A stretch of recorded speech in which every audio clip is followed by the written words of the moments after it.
Pastor Eliseo Velázquez ha entendido su llamado, el cual ha sido llamado a predicar el Evangelio de Jesucristo, predicando la sana doctrina y desafiando la apostasía.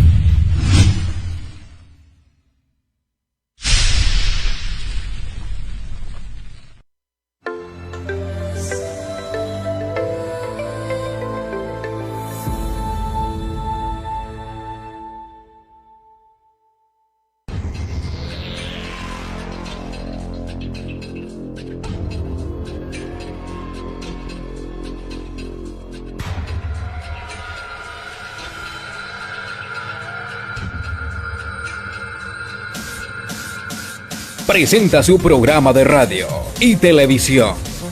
Te invitamos en los siguientes minutos que te quedes con nosotros a recibir bendición del Señor. Que Dios te bendiga. Dice, ¿cuál es la esperanza? Dice, a que Él os ha llamado, y cuál es la riqueza de la gloria de su herencia en los santos, y cuál la supereminente grandeza de su poder para con nosotros los que creemos, según la operación del poder de su fuerza. Amén. Pueden sentarse, amados hermanos. Quiero continuar. Quiero decirle de que la carta de Efesios es una de las cartas o libros, en este caso, cual he tenido el privilegio de estudiarlo por varias ocasiones, por varios tiempos. En cierta forma, casi aparte de serlo de manera expositiva, tampoco consideré necesitar mucho un bosquejo debido al tiempo que llevo conociendo la carta, su historia, su propósito y pues verdad la razón para nosotros. Y considero verdad de que es algo importante poder estudiar carta por carta, verso por verso. Y la verdad de que ha sido maravilloso, verdad, poder pasar un tiempo en esta lectura. Y la semana pasada estuvimos hablando sobre las bendiciones espirituales en Cristo. Sabe que dijimos que en Cristo hay bendiciones que no se pueden obtener con medios terrenales o con objetos terrenales. Los recursos intangibles espirituales se lograban a través de Cristo. Es un resumen para los que no estuvieron. Y estuvimos hablando, verdad, que en Cristo las riquezas son riquezas que no se pueden comprar con oro o plata en nuestro tiempo. Por ejemplo, el amor, la paz, la fe, la confianza, verdad, todas estas cosas no se pueden comprar con dinero, pero solamente lo podemos alcanzar a través de Jesucristo, que esas son las bendiciones espirituales. Las bendiciones materiales podría ser su casa, dinero, carro, etcétera, pero la bendición espiritual es algo que nuestra capacidad humana no puede alcanzar para obtenerla. Pero hoy vamos a hablar sobre espíritu de sabiduría y de revelación. Es el tema de hoy, espíritu de sabiduría y de revelación.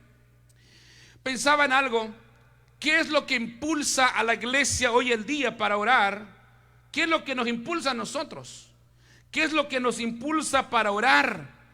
Sinceramente, hermano, no que sea mal lo que voy a decir, está bien, no está mal lo que hacemos, pero lo que nos impulsa a orar en nuestros tiempos son la presión de los conflictos de la vida. Lo que nos presiona para orar en estos tiempos, lo que mueve a un cristiano a orar, a buscar de Dios en oración en el tiempo que vivimos, son los problemas, las circunstancias de la vida. Tal vez cuando nos enfermamos es ahí donde comenzamos a ayunar, es ahí donde comenzamos a orar. ¿Está mal? No está mal, pero no es correcto, porque hay otras cosas que la cual deberíamos orar antes de esperar una crisis en la vida.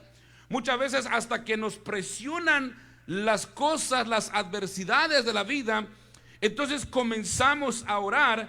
Sin embargo, el apóstol Pablo, hay dos cosas que lo estaba motivando por la iglesia de Éfeso según en este versículo. Número uno, la gratitud. Repítanlo conmigo, la gratitud.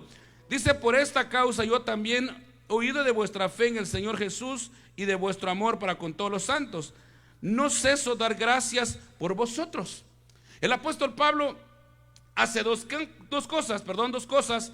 Lo primero es expresar su gratitud a Dios.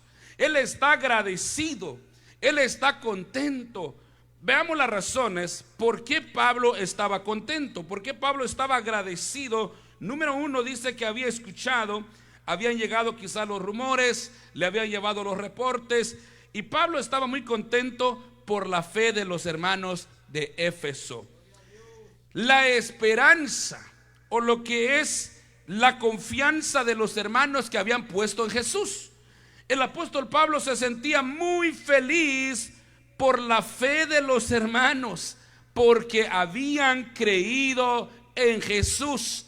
Dígame usted que ese no es el gozo suyo cuando usted escucha decir: oye, tu pareja, tus hijos, tus padres ya recibieron a Jesús. Levánteme la mano los que se han alegrado alguna vez. ¿Se han alegrado al escuchar eso?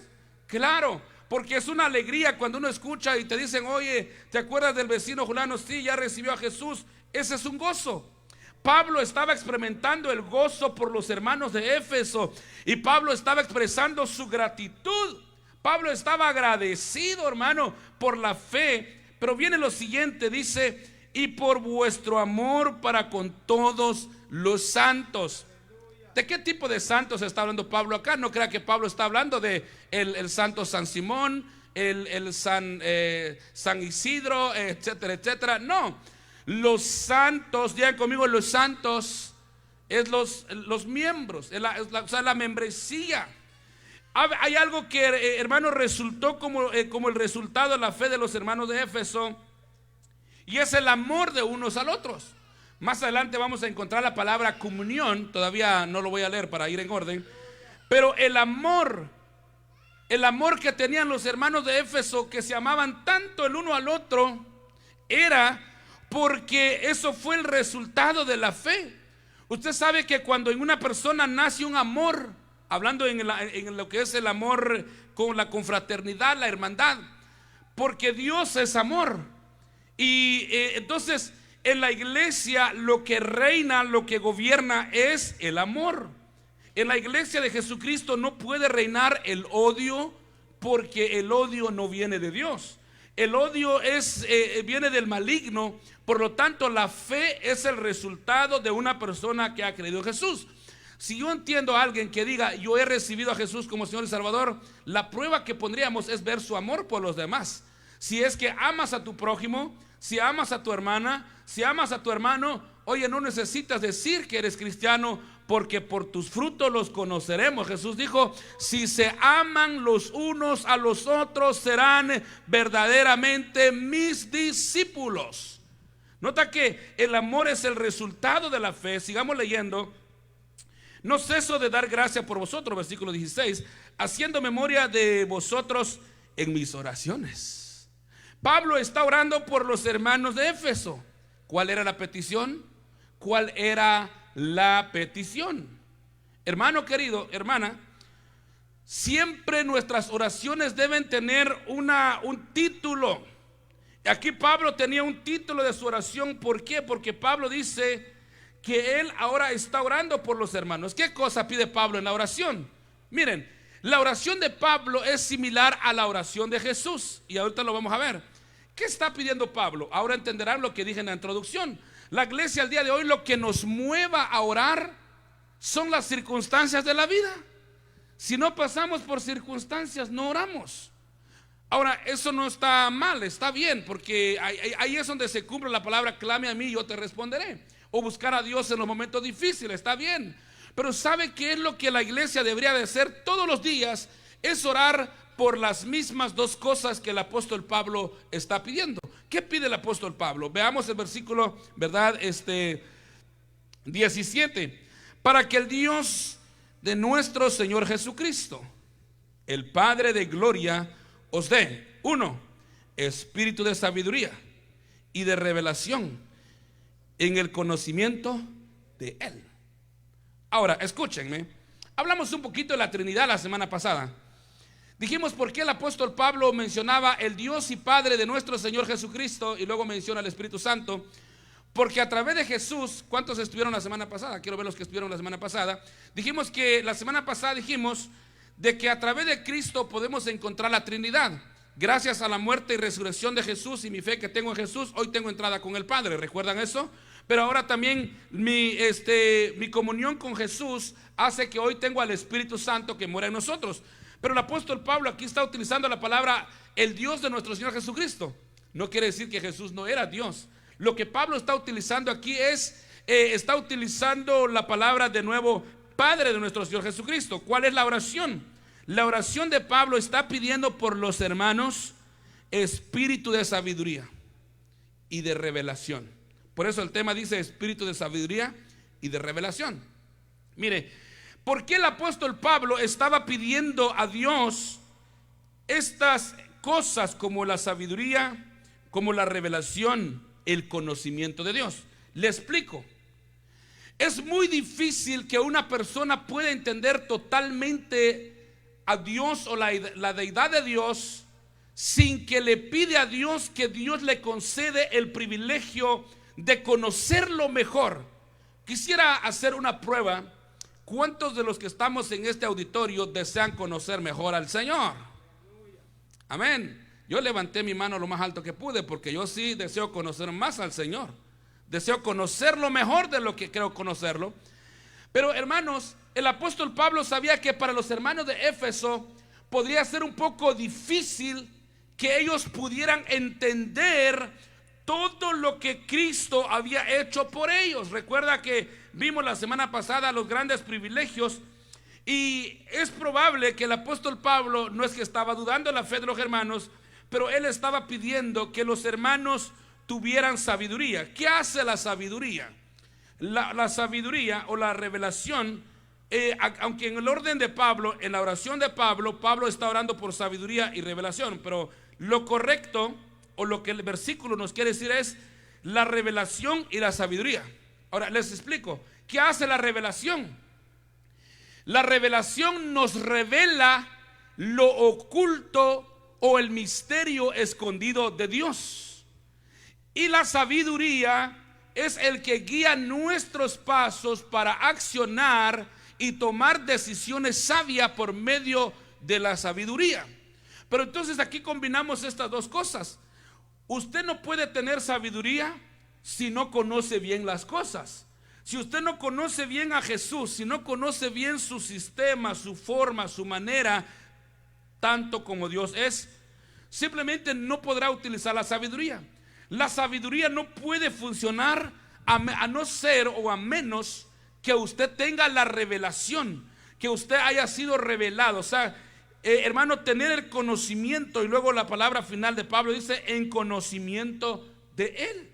Mire, hoy en día nosotros, no sé, hermano, si oramos así entre nosotros, si hay alguien, gloria al Señor por su vida, pero no sé si hay alguien que diga en la mañana: Señor, quiero conocerte más. Señor, enséñame tus caminos. Señor, enséñame tu forma y manera de pensar. Señor, enséñame qué es bueno y qué es malo para mí.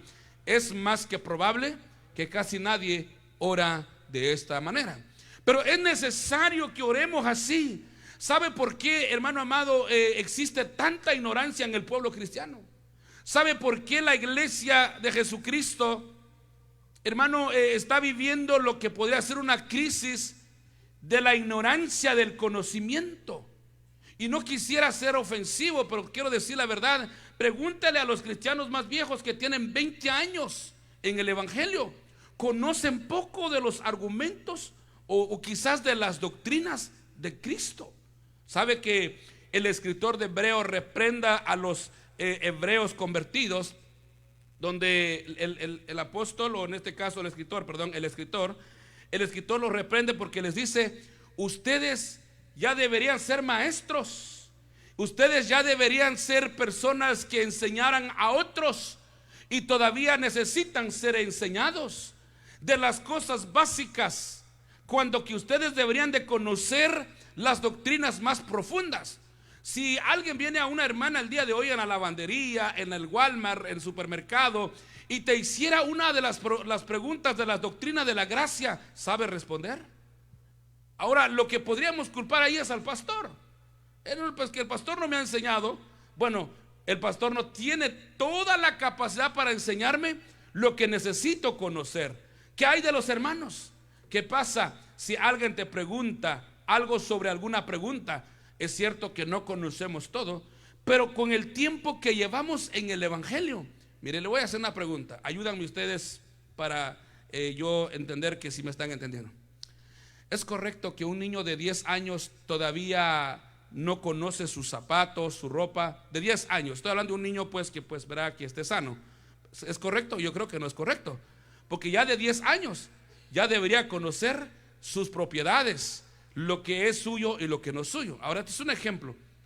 Y usted como cristiano, si no hay conocimiento, tristemente, yo en toda mi trayectoria he visto tanta ignorancia en el pueblo cristiano, donde mucha gente lo único que sabe es cantar, sabe, hermano, cantar, aplaudir, y es todo lo que saben hacer. Ahora, hermano, esto es una reprensión, porque nosotros tenemos que conocer a Dios. Necesitamos que Dios nos revele su voluntad. Necesitamos que Dios nos revele qué significa su grandeza, qué significa la salvación. ¿Sabe por qué mucha gente hermano, no valoran su salvación? Porque no lo han entendido completamente qué significa la salvación. ¿Sabe? Esto es como cuando hablamos con nuestros hijos. Digo con nuestros hijos porque yo no sé si alguna vez usted lo ha pasado. Nuestros hijos no entienden la pobreza que tal vez algunos de nosotros vivimos, porque ellos no saben qué es eso. Ellos no lo tuvieron, ellos no lo vivieron. Nacen aquí, desde que nacen en la cuna ya llega la secretaria a ofrecer Medicaid, ya les lleven 2, 3 cajas de leche, y si no tienes para el pamper, ahí te dejan ahí mismo. A los pocos días, no sé en otros estados, pero en nuestros estados, en pocos días ya tienen el food stamp, ya puedes ir a comprarle comida. Aquí los niños no sufren pobreza. Entonces, cuando tú les te explicas la pobreza que pasa en nuestro país, lo primero que te dicen es: ¿y por qué no trabajan? Porque pues no entienden, no comprenden, porque para eso habría que mandarlos allá, habría que llevarlos ahí para que experimenten la pobreza. Ahora, este es un ejemplo. Esto es similar a la iglesia. La iglesia muchas veces no entiende totalmente cuáles son los planes, los beneficios e inclusive las bendiciones de Dios. Hay derechos que tengo como creyente. Tengo derechos donde yo puedo reclamar mis derechos. Usted puede reclamar su derecho, pero ¿sabes cuáles son tus derechos como iglesia? Menos, no sabemos eso. No conocemos esas cosas. Ahora, por eso necesitamos tener la oración de Pablo y orar, decir: Señor, revélame tu voluntad. Señor, revélame tu grandeza. Señor, quiero conocerte más. Señor, ilumíname porque quiero saber más de ti. ¿Cuántos quieren saber más de Dios? ¿Cuántos quieren conocer más de Dios? Dígame en esta tarde. Necesitamos hacer eso. Ahora, cuando ya conocemos a Dios, necesitamos aplicar la sabiduría, que es, hermano, cómo poner los pasos seguros a acciones y decisiones correctas. El 18, siga leyendo conmigo, amén. Alumbrando los ojos de vuestro entendimiento. Es decir, ¿por qué necesitamos alumbramiento en nuestros ojos? Para que sepáis cuál es la esperanza a que Él os ha llamado. Permíteme hacer esta pregunta y permítanme ponerles en prueba. Al ponerlos a prueba, mi intención acá no es hacernos sentir mal o de menos. Cuando Pablo habla aquí de esta esperanza, dice que tenemos una esperanza. Ahora yo le pregunto a usted, a usted, a usted y a usted: ¿sabe usted cuál es esa esperanza? ¿Está usted seguro hoy, con convicción, seguro de decir: sí, esta es la esperanza que tengo? ¿Sabe usted cuál es esa esperanza? Sería tan triste, hermano, tan triste que usted no conozca estas cosas. Aunque, vuelvo y repito, aunque no lo crean, pero hay personas que no saben la esperanza. He tratado con personas con años en el evangelio y he tenido la pregunta y les digo: si murieras hoy, ¿vas al cielo o a dónde irías? Suspiran y dicen: no lo sé, pastor. ¿Cómo que no sabes? ¿Cómo que no sabes dónde vas? Claro que sabemos. Porque, ¿y qué tal si no sabes? ¿Y qué tal si no sabes si vas para el cielo y vas para otro camino? Yo tengo que estar seguro y saber dónde voy. Pero ¿cómo yo puedo saber? A través de lo que conozco, a través de lo que... porque mira, aquí por ejemplo, el alumbramiento de los ojos. Mire, le hago una pregunta acá. ¿Para qué sirve una lámpara? Levánteme la mano los que saben qué es una lámpara. En nuestro país usábamos un candil. Algunos son bien delicados que ya no conocen qué es el candil usted. Sí, el candil o la lámpara, ¿cómo se llama la lámpara antigua que usaba mi padre? El Coleman, una lámpara que enfocaba. Mire, si usted sale ahorita de noche, si yo mando ahorita al ujier o a la diaconisa, al diácono, que vaya y busque algo afuera, ahorita en la hora que estamos, él no va a ver. Necesita una lámpara. Y con esa lámpara entonces ellos pueden alumbrar mejor su camino y ver mejor. Sin una lámpara lo que va a pasar es que vas a tropezar. Mira, en tu propia sala te tropiezas si no tienes luz. Conoces tu casa, sabes dónde está el camino, pero uno todavía va como tocando algo. ¿Por qué? Porque sin la lámpara uno puede tropezarse o puede caer. Algunas veces me ha tocado caminar, bueno, de niño, ¿no? De niño, me tocaba caminar de noche, en una noche oscura, donde realmente, hermano, es por pura misericordia de Dios que nos salvábamos, porque no sabíamos el camino. Entonces se necesitaba una lámpara. Y eso es lo que necesitamos como creyentes. Salúdame el que está a su lado y dígale: necesitamos una lámpara, dígale. Vamos, dígaselo y den un aplauso al Señor.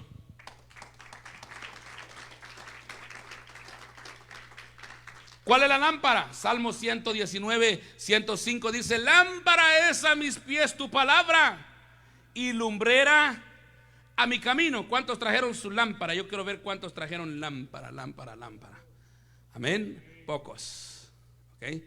Esta es la lámpara. Esta es la que nos alumbra. Esta es la que nos saca. Y Pedro dice que tenemos la antorcha. La palabra es como una antorcha en la cueva, que en una cueva sin antorcha no puedes ver, pero la antorcha te puede ayudar a ver. Y necesitamos esto. Esto es como tener una vista más clara, alumbrando los ojos de vuestro entendimiento. Pídale al Señor en oración y dígale: Señor, ábrame los ojos. Porque lo que es contrario a lo que es el alumbramiento del entendimiento, el apóstol Pablo dice que el Dios de este siglo ha cegado el entendimiento de los incrédulos. Es decir, que si no pides por alumbramiento, solo hay dos cosas: hay alumbramiento o ceguera espiritual. Y la ceguera espiritual es terrible. El mundo está ciego espiritual. Pues físicamente pueden ver, pero espiritualmente están ciegos. Y necesitamos esas cosas. 19. ¿Y cuál la superminente grandeza de su poder para con nosotros los que creemos, según la operación del poder de su fuerza? Permítanme dos cosas acá. Quiero hacer dos preguntas. Hermana, ayúdenme ustedes y luego voy con los hermanos. Dígame usted algo en cómo usted puede identificar el poder de Dios. Lo que usted cree. Caballero, si yo, bueno, es que yo le estoy preguntando, no digo si yo le preguntara, le estoy preguntando. Si yo le pregunto en qué usted me puede revelar el poder de Dios, ¿cómo usted me dice? ¿O qué respuesta me da? ¿Cuál es el poder de Dios para usted? Algunos seguramente dirán: oh, el volcán ¿de dónde? Otros dirán: la belleza o la grandeza de los ríos, otros ríos. Hermano, todo lo creado, ayer estudiábamos con los hermanos, estuvo buenísimo el estudio de ayer, porque estuvimos hablando sobre la existencia del alma. El día de ayer fue excelente. Entonces, pero Dios demuestra su poder a través del cielo, a través de todo lo creado. Pero hay una sola cosa que define el poder de Dios. Y no estoy diciendo que Dios que su poder no es que hizo los cielos, que hizo la tierra, que hizo las estrellas. Claro, ese es el poder de Dios. Ayer estudiábamos, los hermanos que estuvieron ayer se recuerdan que David decía que las obras de los cielos eran las obras de sus dedos. O sea, David decía: mira, ni siquiera usaste una mano, con los dedos hiciste los cielos. Y claro, ¿verdad? Pero ahora, ¿cuál es el poder de Dios en este versículo y cuál es su fuerza? Seguramente estará diciendo usted: es el de detener huracanes. Bueno, sigue el 20 y luego le explico el poder. La cual operó en Cristo, resucitándole de los muertos y sentándole a su diestra en los lugares celestiales. Ahí está la respuesta. Usted podría dar 5 millones de ideas por qué Dios tiene poder, pero aquí encontramos 2. Y no que el resto no sea el poder de Dios, claro. El poder de Dios se demuestra en la resurrección de Jesucristo, porque la muerte no pudo con él. La tumba está vacía. Él vive y reina y hoy está a la diestra de Dios Padre, intercediendo por nosotros. Amén, hermanos. Ahora, ¿cuál es el poder de su fuerza? El poder de su fuerza es que ahora Cristo, después de estar muerto, nadie tenía ese poder de resucitarlo. Nadie podía tener el poder de resucitar al Mesías.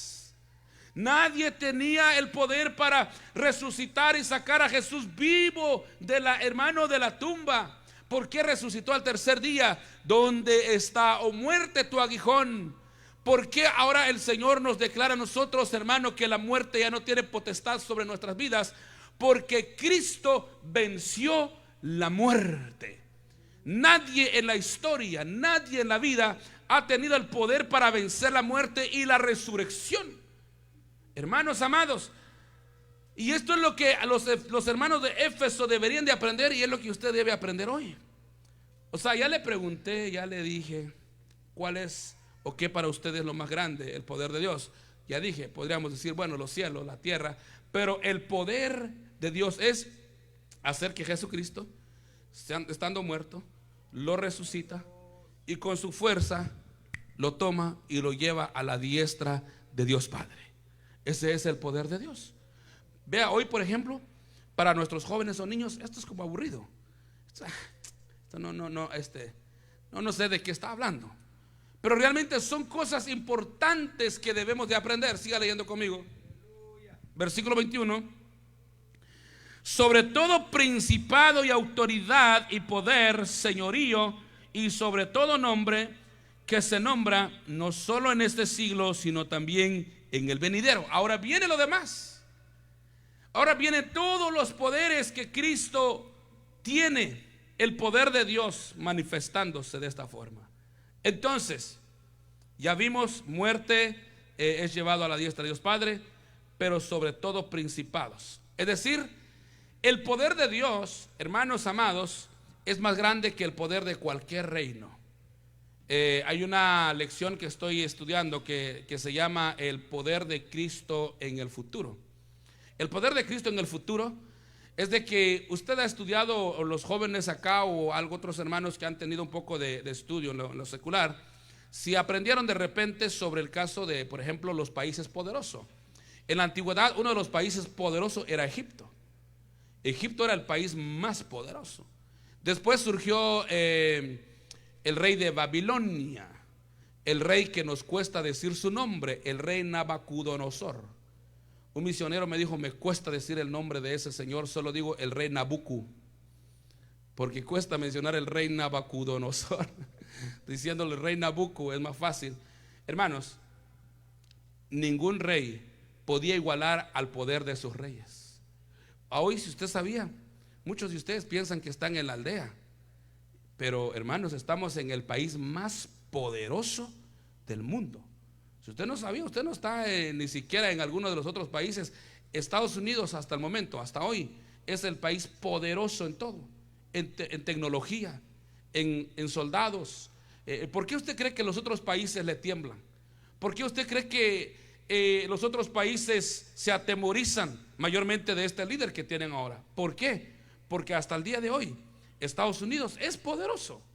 Estados Unidos es la nación y el país más poderoso del mundo. Pero ¿sabe algo?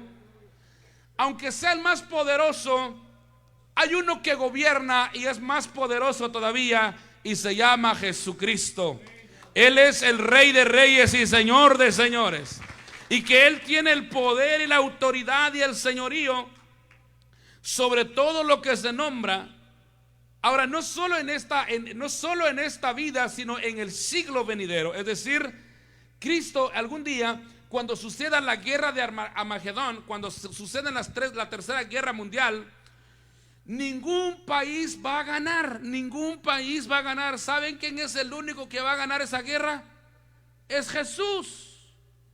Jesús pondrá en vergüenza y pondrá bajo sus pies a todas las naciones, porque ningún país, ya ni Estados Unidos va a ser poderoso, ninguno de los países de Europa va a ser poderoso, nadie. El que va a ganar la guerra en el Armagedón y el que le va a dar victoria a la raza humana, o sea, a los convertidos, va a ser Jesucristo. ¿Cuántos alaban a Jesús por eso? Este es el poderío de Dios. Usted ya sabe eso ahora porque está aquí en el estudio. Si no hubiera venido en el estudio, es probable que usted no sabe estas cosas. Pero ahí es donde entendemos de que es necesario pedirle a Dios que nos ayude a conocer, que nos ayuda, hermano, a ver qué es lo que vendrá en el futuro. Versículo 22. Y sometió a todas las cosas bajo sus pies y le dio por cabeza sobre todas las cosas a la iglesia. Ahora miren, hermanos, ya dijimos que Cristo tiene poder. Amén. ¿Sabe quién es el otro que tiene el poder en la tierra ahorita? Es la iglesia. Hermanos amados, el que ha estado frenando al mal, el que ha estado frenando, hermanos, al monstruo de pecados hasta el día de hoy ha sido la iglesia de Jesucristo. Vea por qué no es legal el homosexualismo legalmente. ¿Por qué no es legal el aborto legalmente? ¿Por qué no se aprueba el asesinato o por qué no es legal el asesinato? Vea por qué hay muchas cosas que no son legales todavía en el mundo, en el país. ¿Sabe por qué? Porque aún la iglesia de Jesucristo sigue deteniendo a toda esa clase de maldad, porque la iglesia tiene poder. No solamente el detener todas estas cosas. ¿Quién tiene el poder de expulsar demonios hoy en día? Es la iglesia de Jesucristo. Y la iglesia que no echa fuera demonios es porque los demonios ya están dentro de la iglesia. Tristemente decirlo. Nosotros hemos tenido la experiencia, y están los ancianos, y algún día vamos a hacer una película cristiana de lo que han recorrido ellos a mi lado. Hemos visto liberaciones. Ahí están los hermanos que estaban, algunos diáconos que se les ha despertado en la noche. Venga para acá, venga a ayudarnos. Han habido liberaciones. Han habido, hermano, más que nada respaldo de Dios. ¿Por qué? Porque Jesús ha sometido todas estas cosas. Dice aquí Pablo, en lo que es debajo de sus pies, el versículo 23, la cual es su cuerpo, la plenitud de aquel que todo lo llena en todo. Es que es la iglesia de Jesucristo que tiene ese poder. Ahora, cuando hablamos de la iglesia, usted está imaginándose que es este local, que es este edificio. No, el poder lo tiene usted. El poder lo tengo yo, el poder lo tienen ellos, hermano. No hay grado de que uno más y uno menos. No. Si usted es la iglesia de Jesucristo, el Señor le ha dado la autoridad y el poder, y los espíritus, las tinieblas se tienen que sujetar. ¿Por qué? Porque nosotros tenemos a Jesús como Señor y Salvador y tenemos la autoridad. Necesitamos revelación y necesitamos la sabiduría.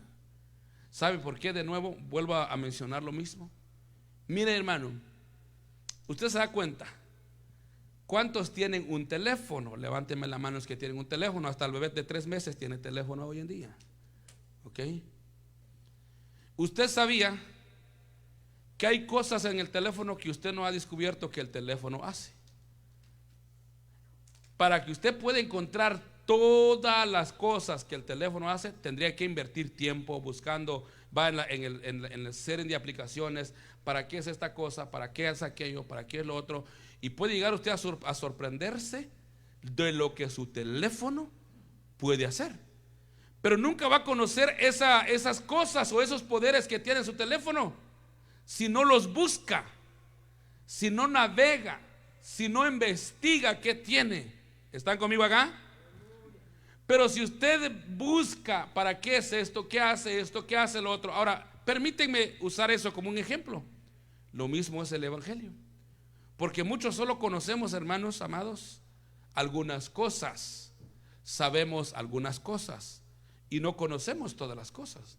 Pero la oración de Pablo es que nosotros, la iglesia de Jesucristo, tengamos esa revelación. Que Dios nos pueda revelar pero que también accionemos con sabiduría y que podamos tener más conocimiento de Él. Este es igual a la amistad.